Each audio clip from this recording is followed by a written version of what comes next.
नमस्कार मित्रांनो, पोपट, मैना आणि पाप पुण्यांचा निवाडा याविषयीची कथा आपण ऐकणार आहोत. रात्रीची वेळ होती. चहूबाजूने स्मशानातील भयान शांतता पसरली होती. पावसांच्या सरी कोसळत होत्या आणि विजांचा कडकडाट अंगावर काटा आणत होता. राजा विक्रम आपल्या जिद्दीने पुन्हा त्या विशाल झाडापाशी पोहोचला. त्याने झाडावर लटकणारे ते प्रेत वेताळ खाली उतरवली, आपल्या खांद्यावर घेतले आणि मौन पाळून स्मशानाच्या बाहेर चालू लागला. नेहमीप्रमाणे वेताळाने शांतता भंग केली. तो म्हणाला, राजा, तू खूप कष्टाळू आहेस, पण हा रस्ता मोठा आहे. तुझा थकवा दूर करण्यासाठी मी तुला एक कथा सांगतो. ही कथा नीट ऐक आणि शेवटी मी विचारलेल्या प्रश्नांची उत्तर दे. लक्षात ठेव, जर तुला उत्तर माहीत असूनही तू गप्प राहिलास तर तुझ्या डोक्याचे 100 तुकडे होतील. असे म्हणून वेताळाने कथा सुरू केली. भोगवती नगरी आणि विधात्याचा खेळ. प्राचीन काळी भोगवती नावाची एक समृद्ध नगरी होती. तेथे राजा रूपसेन राज्य करत होता. राजा जितका पराक्रमी होता तितकाच त्याला पशु पक्ष्यांची आवड होती. त्याच्याकडे चिंतामणी नावाचा एक अत्यंत बुद्धिमान पोपट होता. तो पोपट केवळ बोलणाराच नव्हता, तर त्याला शास्त्र आणि भविष्याचे ज्ञान होते. एके दिवशी राजाने थट्टेने पोपटाकडे पाहून विचारले, चिंतामणी, तू जर ज्ञानी आहेस तर सांग बरं, माझ्या आयुष्याचे जोडीदार कोण असेल? मी कोणाशी लग्न करावे? पोपटाने उत्तर दिले, महाराज, मगध देशाच्या राजाची कन्या चंद्रवती ही तुमच्यासाठी सर्व गुण संपन्न पत्नी ठरेल. ती सौंदर्याची खान असून बुद्धीने तलक आहे. योगायोगाने त्याच वेळी मगध राज्यात राजकुमारी चंद्रवतीने आपल्या मदन मंजिरी नावाच्या मैनेला तोच प्रश्न विचारला होता. मैनेने उत्तर दिले होते की तुझा पती भोगवतीचा राजा रूपसेनच होईल. काही दिवसातच राजा रूपसेन आणि चंद्रवती यांचा विवाह मोठ्या थाटामाटात संपन्न झाला. राणीने येताना आपली मैना देखील सोबत आणली. राजाचा पोपट आणि राणीची मैना यांना एकाच खोलीत वेगवेगळ्या पिंजऱ्यात ठेवण्यात आले होते. मैनेचा युक्तिवाद आणि पुरुषाचा नीचपणा. एके दिवशी त्या खोलीत पोपट आणि मैना यांच्यात वाद सुरू झाला. मैना रागात म्हणाली, हे जगातील सर्व पुरुष पापी, विश्वासघातकी आणि क्रूर असतात. त्यांच्यावर कधीही विश्वास ठेवू नये. पोपट चिडून म्हणाला, हे खोटे आहे. स्त्रियाच उलट कपटी, लोभी आणि स्वतःच्या स्वार्थासाठी कोणाचाही जीव घेणारे असतात. त्यांचा गोंधळ ऐकून राजा आणि राणी तेथे आले.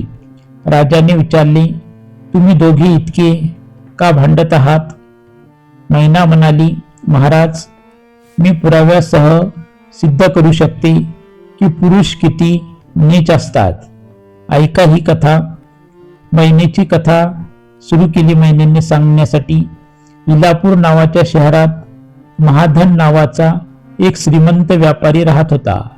त्याला एकुलता एक मुलगा होता. वडिलांच्या मृत्यूनंतर त्या मुलाला जुगाराचे व्यसन लागले आणि त्याने सर्व संपत्ती गमावली. कंगाल झाल्यावर तो चंद्रपुरीला गेला.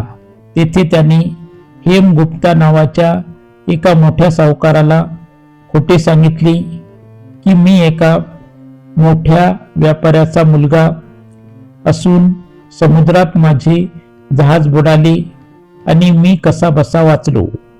सावकाराने त्याच्यावर विश्वास ठेवला आणि आपली मुलगी रत्नावती हिचा विवाह त्याच्याशी करून दिला. काही दिवसांनी त्या मुलाने आपल्या पत्नीला आणि तिच्या दागिन्यांना घेऊन आपल्या गावी जाण्याचे नाटक केले. वाटेत एका निर्जन जंगलात पोहोचल्यावर त्याने रत्नावतीला भीती घातली आणि तिचे सर्व दागिने काढून घेतले.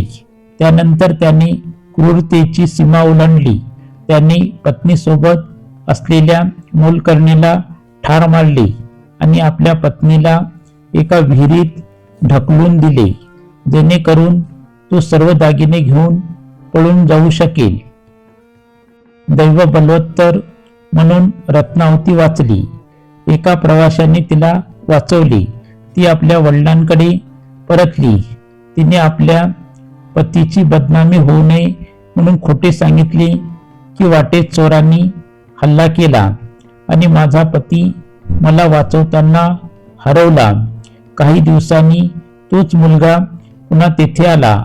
रत्नावती इतकी सात्विक होती की तिने त्याला माफ केले, पण त्या नराधमाने एका रात्री तिचे उर्वरित दागिने मिळवण्यासाठी झोपेतच तिची हत्या केली आणि पळून गेला. मैना म्हणाली, महाराज, असा असतो पुरुष जो रक्षणकर्ता असतो तोच भक्षक बनतो.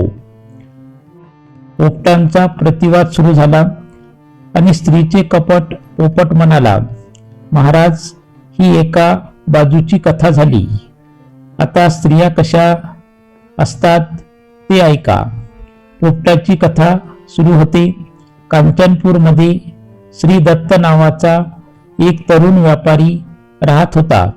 त्याचे लग्न जयश्री नावाच्या मुलीशी झाले. लग्नानंतर तो व्यापारासाठी परगावला गेला आणि तेथे त्याला तब्बल 12 वर्षे लागली. इकडे जयश्री मात्र संयम गमावून बसली.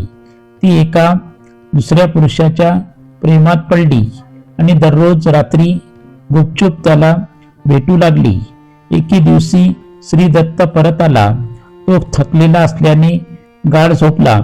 जयश्रीला मात्र आपल्या प्रियकराला भेटण्याची ओढ लागली होती. ती मध्यरात्री घराबाहेर पडली. एका चोराने तिला पाहिले आणि तिला सोन्याच्या दागिन्यांनी म्हाळलेले पाहून तो तिच्या मागे लागला. जयश्री जेव्हा प्रियकराच्या घरी पोहोचली तेव्हा तिला दिसले की तिचा प्रियकर तिथे मृतावस्थेत पडला आहे. त्याला सर्पदंश झाला होता, पण जयश्रीला वाटले की तो झोपला आहे. ती त्याच्या प्रेताला बिलगली. त्याच वेळी तिथे एका झाडावर एक पिशाच्च बसले होते. त्या पिशाच्याने मजे खातर प्रेतात प्रवेश केला आणि जयश्रीचे नाक जोरात चावून तोडून टाकले. रक्ताने माखलेली जयश्री घाबरून घरी आली.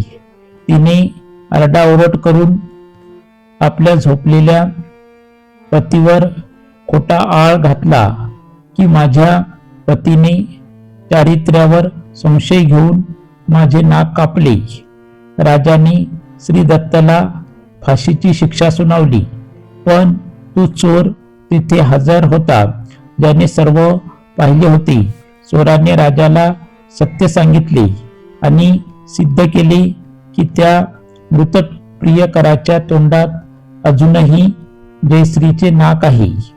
पोपट म्हणाला, महाराज, स्त्री स्वतःच्या सुखासाठी स्वतःच्या पतीला फासावर चढवायला मागे पुढे पाहत नाही. मग कोण अधिक पापी? वेताळाचा प्रश्न आणि विक्रमाचा न्याय. कथा संपवून वेताळ झाडावर टांगला गेला. राजाने त्याला पुन्हा पकडले. तेव्हा वेताळ म्हणाला, राजा, आता सांग, या दोन्ही कथा पाहता पुरुष आणि स्त्री यापैकी सर्वात मोठा पापी कोण आहे? विचार करून उत्तर दे. राजा विक्रम गंभीरपणे म्हणाला, वेताळा, या दोन्ही उदाहरणामध्ये स्त्री हीच अधिक मोठी पापी आहे. वेताळाने विचारले, ते कसे?